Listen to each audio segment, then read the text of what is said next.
The Night Stalker. Inside the Richard Ramirez case files, the crimes begin. In 1985, Southern California was one of the largest urban regions in the world.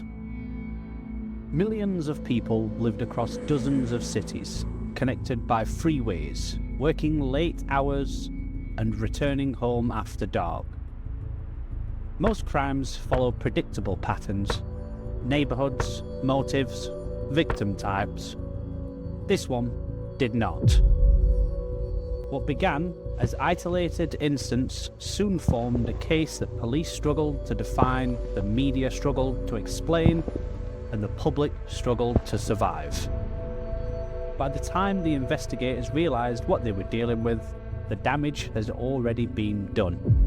Southern California in the mid-1980s was uniquely vulnerable. Homes were spread apart rather than being clustered.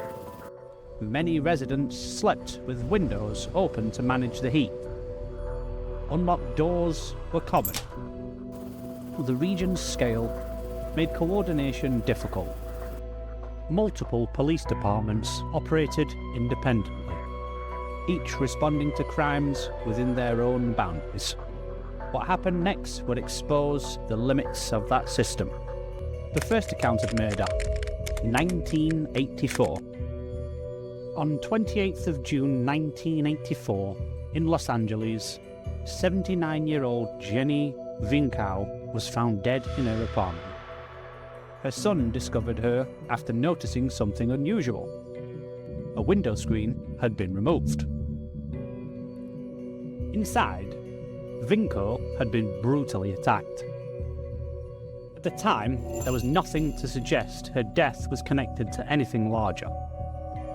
Los Angeles saw thousands of homicides every year, but investigators recovered fingerprints from the removed window screen, evidence that would later prove critical. At the time, that significance wasn't clear. A year of escalation, 1985 begins. In early 1985, violent home invasions began occurring across Los Angeles County. They shared unsettling similarities: late-night entry, quiet access through windows or unlocked doors, victims attacked inside their homes. But the victims themselves varied dramatically. Some were elderly. Some were young adults. Some lived alone.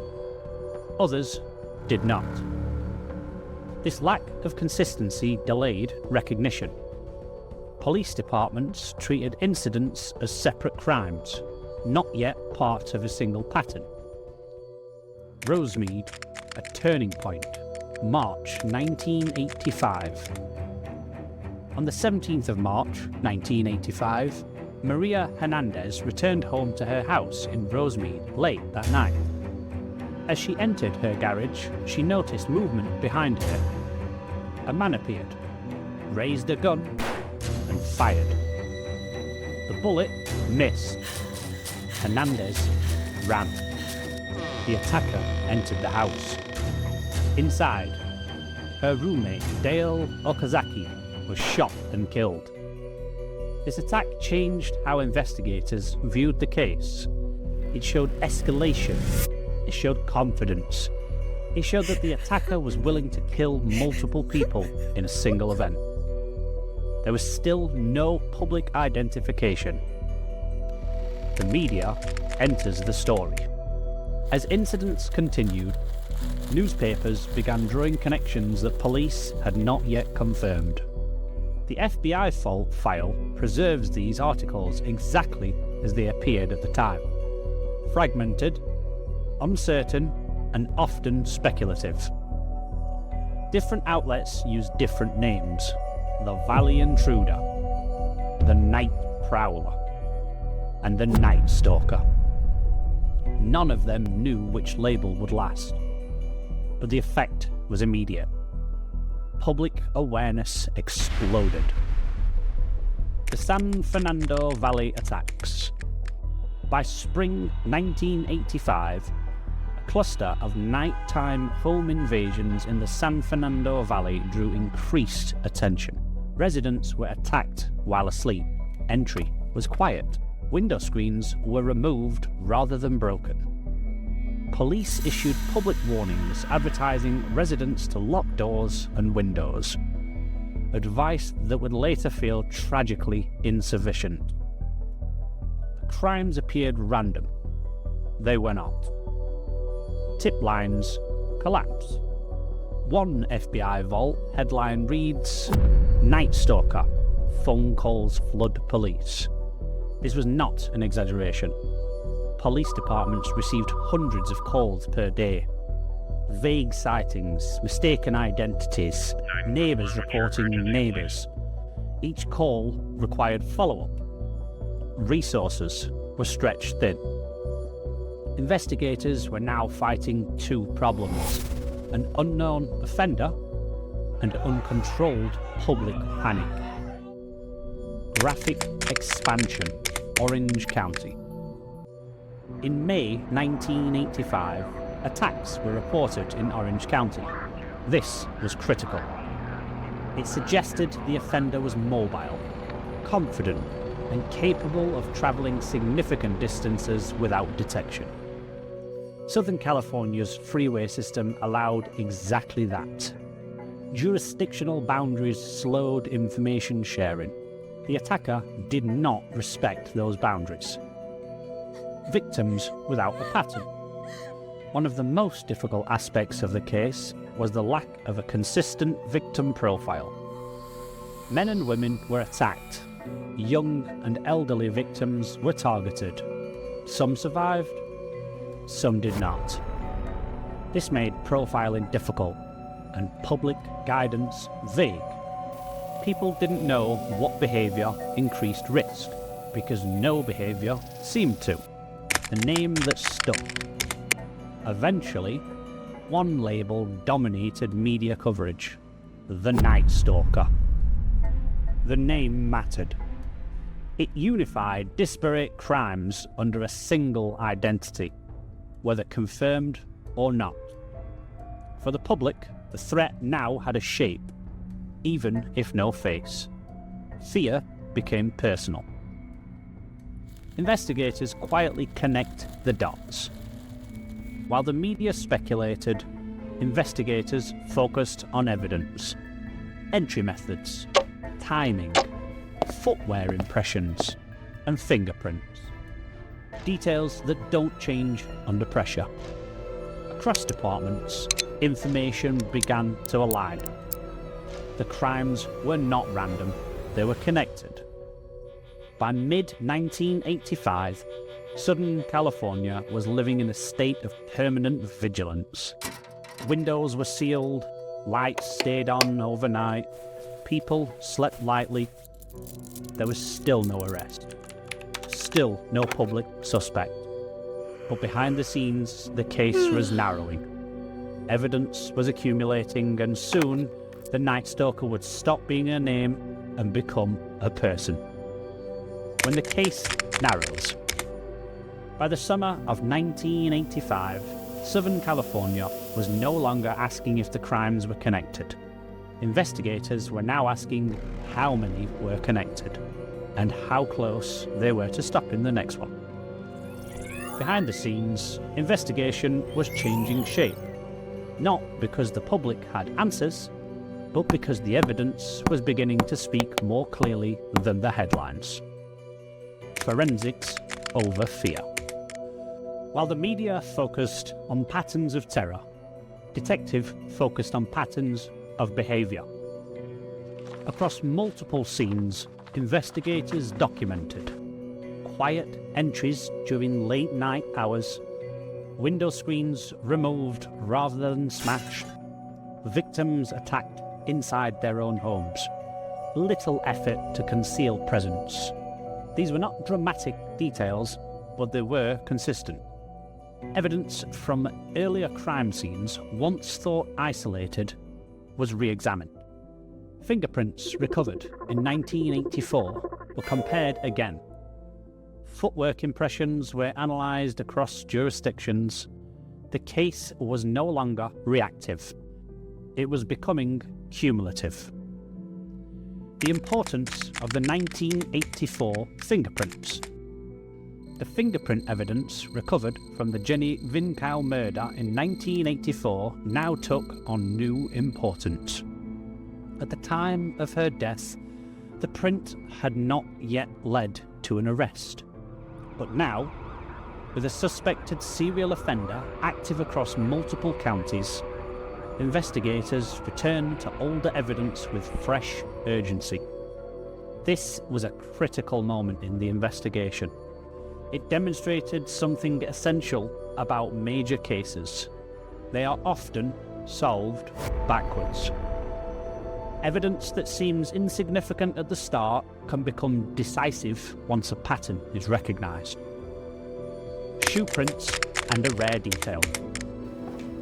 One detail repeatedly surfaced in reports shared among departments: shoe impressions.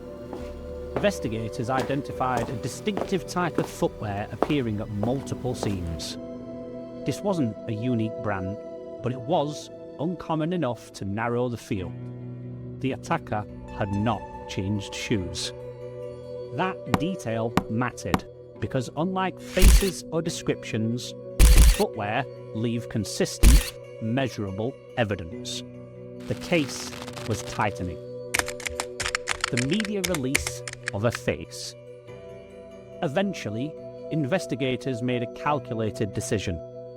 A suspect description, and later a photograph, was released to the public. This was not done lightly.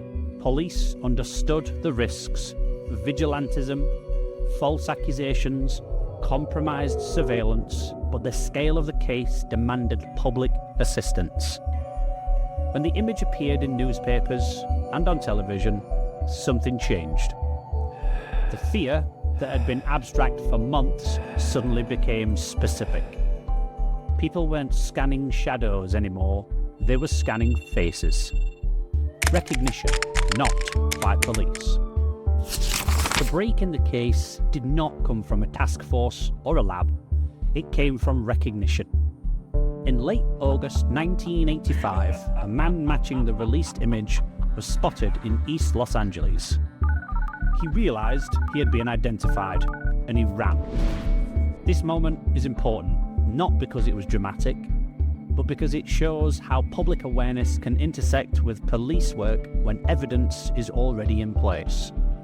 The case was ready for that recognition.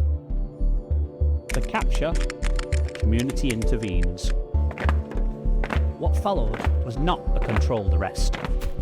Residents chased the suspect through neighbourhood streets. He was struck, tackled, and restrained.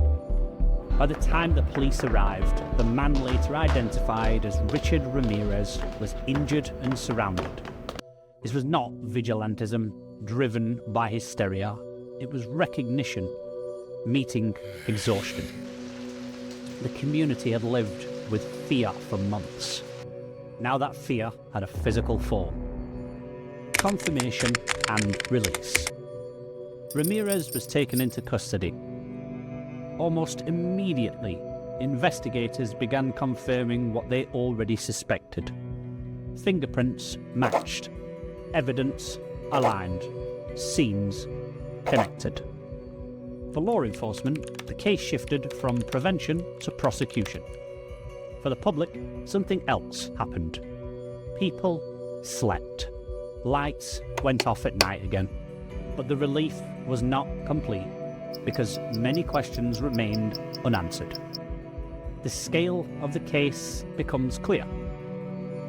As investigators reviewed evidence with Ramirez in custody, the full scope of the case became apparent. The number of victims was higher than many had realised. The geographic spread was broader than initially reported, and the variety of crimes complicated the legal process. This was not a single charge, it was a catalogue. The trial, control after the chaos. The trial of Richard Ramirez became one of the most complex criminal proceedings in California history. Security was extreme. Jurors were protected, court schedules were tightly controlled, media coverage remained intense. The prosecution presented a case built on forensic evidence, witness testimony, fingerprint matches, physical exhibits. This was not a case dependent on confession. It was a case built on documentation, and the documentation held. Verdicts and sentencing. Ramirez was convicted of multiple counts of first-degree murder, attempted murder, burglary, and sexual assault. The verdict reflected the scale of the crimes. The sentence reflected their severity. And for the families, the trial did not offer closure, but it offered certainty that the man responsible would not return to the streets. Years on death row. Ramirez spent decades on death row. During that time, the case became part of American criminal history. Books were written, documentaries were made, myths developed, but the reality remained fixed in the court record. He was not a mystery. He was a man convicted by evidence. Death and the end of the case. In 2013, Richard Ramirez died in custody from natural causes related to illness. There was no execution.